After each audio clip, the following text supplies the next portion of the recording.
I'm Dave Froehlich. Thanks for watching this CrimeWatch YouTube exclusive where we take a look back at recent crime stories that have been making headlines in our area. Austin police say a prominent local businessman was caught on camera setting a building on fire in downtown Austin, and investigators believe he may be connected to another arson case. Fox 7 Austin's Meredith Aldis finds 75-year-old Dorsey Brian Hardiman is now facing charges of arson and burglary. Caught on camera, an older man enters the old Mellow Johnny's bike shop location carrying a gasoline container at around 3:45 in the afternoon this past Sunday. Inside, investigators say the man poured the gasoline, lit matches, and watched it burn. After about 10 minutes, police say the man is then seen walking out of the building and back to his Mercedes-Benz. Fire crews arrived and found the fire and smoke inside. The sprinkler system was spraying water and controlling the fire. Fire investigators say the door lock appeared to have been drilled out. After watching the surveillance footage, one of the investigators said he immediately recognized the man and his vehicle from another arson that happened on South Congress on February 20th. 75-year-old Dorsey Brian Hardiman was identified as the person of interest in that case. He's been arrested for felony arson and felony burglary for the most recent case. Hardiman is the owner of Continental Automotive Group, which has several dealerships in Austin, including a Mercedes-Benz dealership. Documents reveal he also owned the property next door to the place set ablaze. The owner of it said Hardiman had previously asked to buy the property, but never did.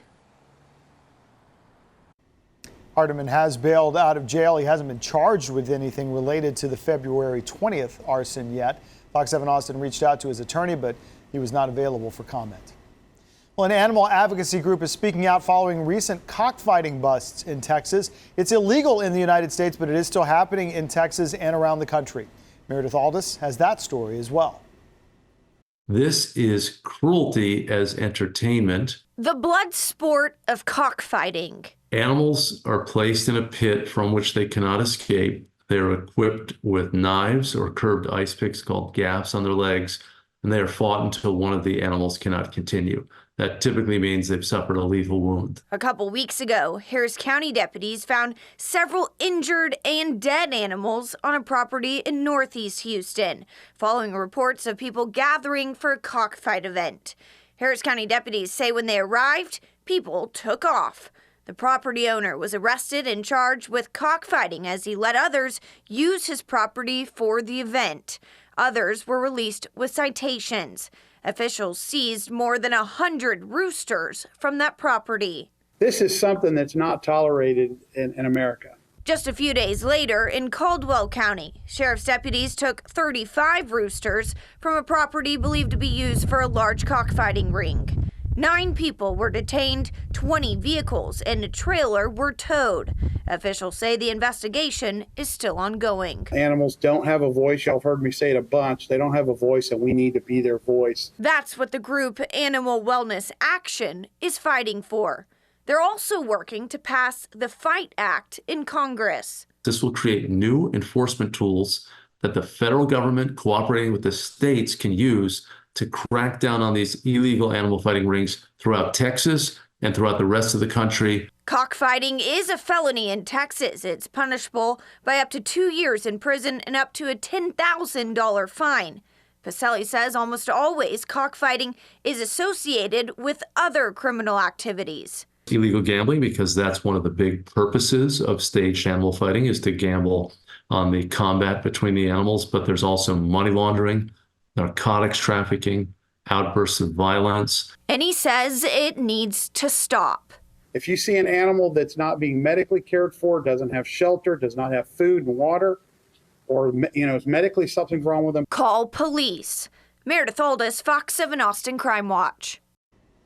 DPS is looking into what led a car to drive off a tollway overpass in East Travis County, killing the 3 women inside. The names of the women who were killed have not been released. This is just the latest in a series of traffic fatalities along that stretch of road. John Krinjak has that story. A makeshift memorial adorns this guardrail at State Highway 130 and Tesla Road, the site of a deadly crash early Sunday morning. Around 2:30, a car went off the southbound side of the Tollway overpass, landing onto the street below. The vehicle was indeed located down on the surface area of Tesla Road. It was indeed on top of its roof. 3 women were pinned inside the car. All of them were pronounced dead at the scene a short time later. This weekend's crash is one of several deadly wrecks that have recently happened along this stretch of the 130 Tollway. In December, 4 people were killed when a car and a dump truck collided along the 130 service road at the corner of Maha Loop near 45. One had a stop sign and one did not. As a result, the crash occurred in the intersection. In August of 2022, 2 people were killed on the tollway near FM 969, an SUV crossing the median and hitting an oncoming pickup truck. Both drivers died at the scene. You need to be prepared for people coming the opposite direction, especially out here with the high speeds. While it's unclear if speed was a factor in this latest crash, Austin Travis County EMS Captain Darren Nowak says the 80-mile-per-hour speed limits along the tollway can potentially make driving more dangerous and crashes more deadly. Crashes that occur along 130, given the speed limit of the roadway, can have the potential to have more severely injured patients. Underscoring why driving unimpaired and undistracted is so key. As that speed increases, your ability to react is reduced. All your attention needs to be focused on the driving and not focused elsewhere. Well, whoever shot 3 juveniles in southeast Austin is still on the run. The 911 call came in around 8 on March 3rd from the Douglas Landing Apartments. When police got there, they found the 3 minors who'd been shot. They were all taken to the hospital, one of them in critical condition. All our commanders carry blood, and I believe that resource was used on this call.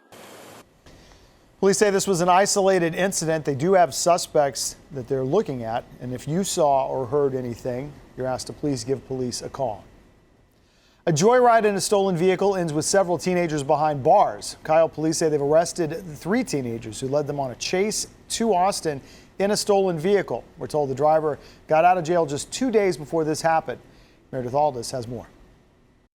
Just 2 days after getting out of jail for evading arrest and fraud in felony possession and robbery, Jeremy Cardenas took Kyle police officers on a wild ride last month. One of our officers recognized this car in the parking lot of a convenience store. We had taken a report earlier that morning that car had been reported stolen. Behind the wheel was Cardenas. When officers tried to stop him, that's when the vehicle fled from our officer and was heading towards Austin. During the chase, he hit a car on I-35, then crashed into multiple parked vehicles in southeast Austin. At that time, when the vehicle wrecked out, several suspects jumped out of the vehicle and our officers gave chase on foot. 3 suspects were caught: 18-year-old Cardenas, 17-year-old Javier Quintero, and a 13-year-old. The 4th suspect, a 16-year-old, has warrants out for his arrest. Our officers have encountered numerous instances where they're young, 18, 19, 17, 16 years old. Hernandez says it's a cycle for them. They'll steal a vehicle, they'll go commit other burglaries of vehicles usually, and then they dump that vehicle. But Hernandez says if they're coming to Kyle and committing those crimes, we're going to actively pursue them, and we're going to do everything that we can to protect our citizens and their property. To help protect your own, make sure your car is always locked, and drivers of certain Hyundais and Kias can pick up a free steering wheel lock at the Kyle Public Safety Center. Police in San Marcos arrested a man who they say exposed himself in front of multiple people. The incident happened on February 26. Police say 27-year-old Ricky Hardiman exposed himself at a restaurant on Highway 123.